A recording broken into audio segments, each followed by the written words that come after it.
I think you start net with your goaltenders right off the bat. I think those guys were good. For two young guys, they were good for us all year. I think there's no better place in term to one position to look at that gave us I think more than any of us expected. It was our blue line. We were young, and we were definitely capable of making a lot of mistakes. And when you have a young blue line, you expect that. But you look at Mike Little's season. I think Nathan Deck was phenomenal in so many ways. I thought Tony DeHart just took a massive leap forward in terms of where he was in the first half to where he was in the second half. An injury, kind of hurt that, but I thought he picked right up where he left off in the playoffs. He was phenomenal. He and Deck got banged up in the second half. Yeah, well, they did. Yeah, it didn't help, but I thought Cam Brody was playing his best hockey in the playoffs, and I thought that was a good thing because I expected Broads to be even more of a dominating force physically, and at times he was.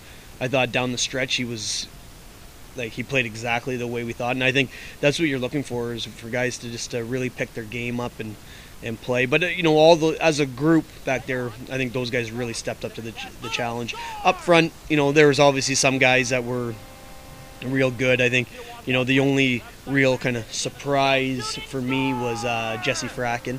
I thought he'd be a good player. I didn't think he'd be just as tenacious and the type of worker that he was. I think Jordan Fulton came exactly as advertised with a very slow start. Fultz had a good start. I think he maybe only had 2 points in the first 20 games and ended up with 45 or 46, whatever he ended up with. So, there's again with minus the injuries up front to some key guys, I thought there was a lot of guys that stepped up to the plate, and I thought Max Campbell gave us a great scoring option in that trade. It was tough losing some of those guys that we had to trade, but I think the trades definitely improved our team in ways that we needed to be improved, and I think that was a positive thing. I think if we're looking at something that is really a positive, we have the potential to bring back all 8 defensemen. I think there's the potential that a lot of the forwards could be back, including veteran guys. I think there's always going to be some turnover, but I think the potential for guys to come back is real strong. It's high. It's something that we did want to do. We felt we wanted to get a little bit faster and a little bit more, quicker and younger in terms of building.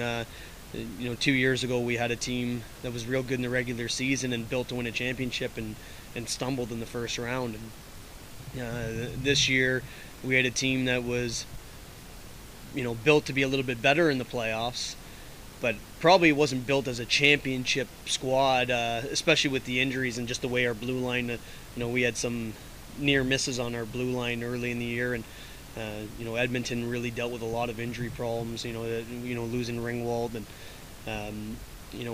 just some other things out of everyone's control came up, so it kind of altered a little bit of the way our team was going to look. Anthony Aiello retiring in August, different things like that changed quite a bit. So if I think we probably took a step in the right direction.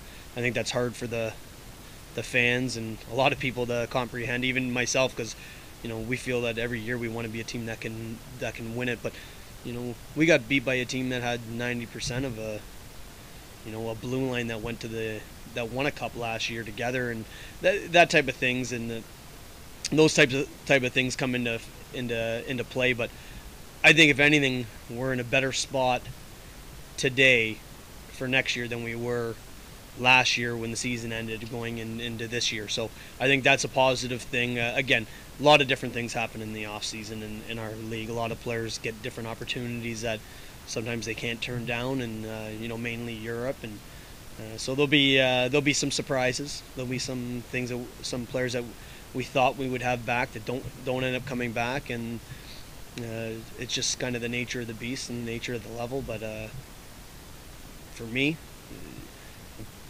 I'm not happy at all the way the regular season went. Not happy with the way the playoffs finished. I don't like losing 3 games in a row at home. So my off-season rest or my post-season rest is probably going to be shorter than it has been in even years past, because I'm pretty excited about some of the building blocks that we have in place.